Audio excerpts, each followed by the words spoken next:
Bismillahirrahmanirrahim.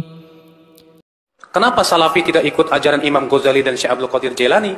Antum udah pelajari belum? Siapa Imam Ghazali dan siapa Syekh Abdul Qadir Jailani? Syekh Abdul Qadir Jailani itu di atas madhab Imam Ahmad bin Hanbal. Beliau madhabnya Hambali. Hambaliyul madhab.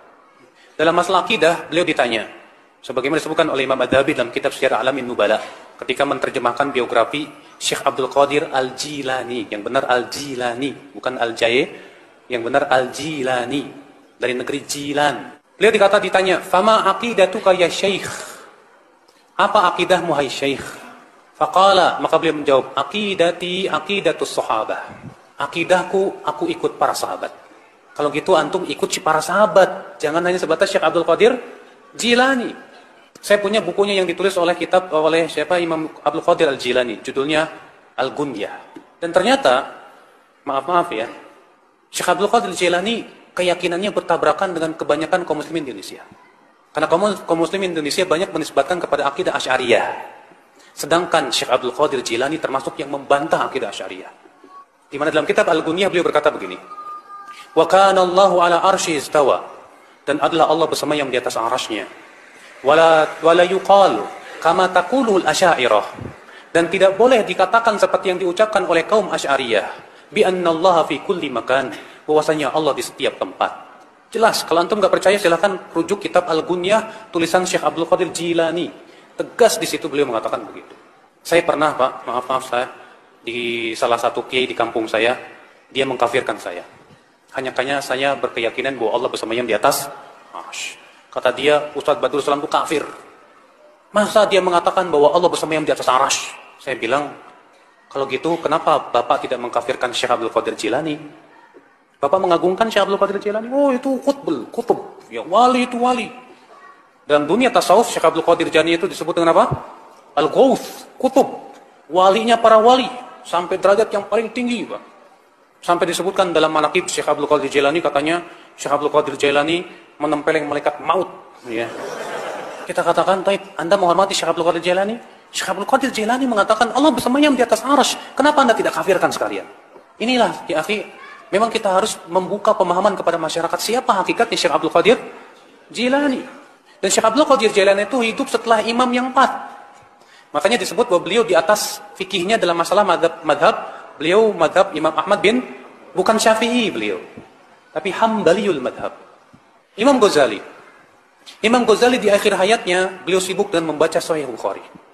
Dan ketika beliau wafat, beliau mengatakan, "Aku wafat di atas ini."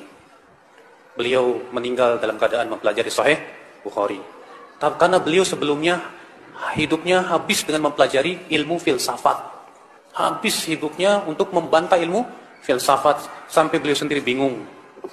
Akhirnya beliau kembali kepada Sahih Bukhari. Beliau pelajari. Namun sayang, sebelum beliau selesai mempelajari Sahih Bukhari, beliau meninggal dunia.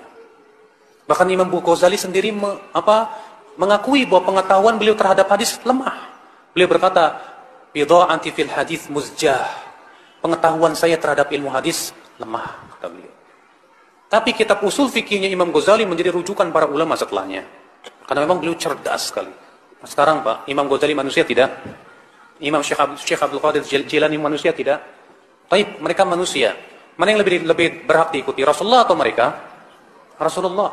Siapa yang lebih agung, Imam Syafi'i atau mereka? Imam Syafi'i. Imam Syafi'i lebih agung. Imam Ahmad, Imam Malik. Bukan berarti kita ingin merecehkan mereka, tidak. Tapi saya ingin menetapkan kepada Anda bahwa mereka semua ulama. Ulama tidak lepas dari kesalahan. Kita menilai ulama itu kalau sesuai dengan Al-Quran dan hadis. Kalau tidak sesuai, ya kita tidak ikuti. Makanya kalau Anda berkata, "Kenapa kamu tidak mengikuti Imam Ghazali?" Saya tanya, Imam Ghazali ikut siapa? Kalau Anda berkata, "Imam Ghazali ikut Al-Quran dan hadis," taib.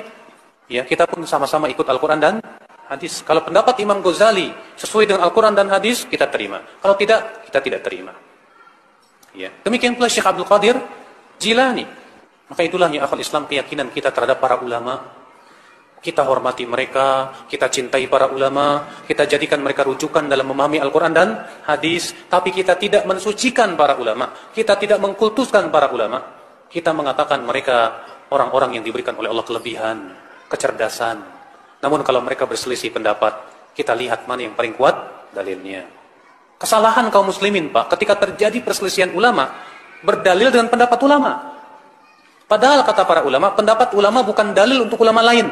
Seharusnya kalau terjadi perselisihan ulama, dalil kita Al-Quran dan hadis. Itu yang kita pakai.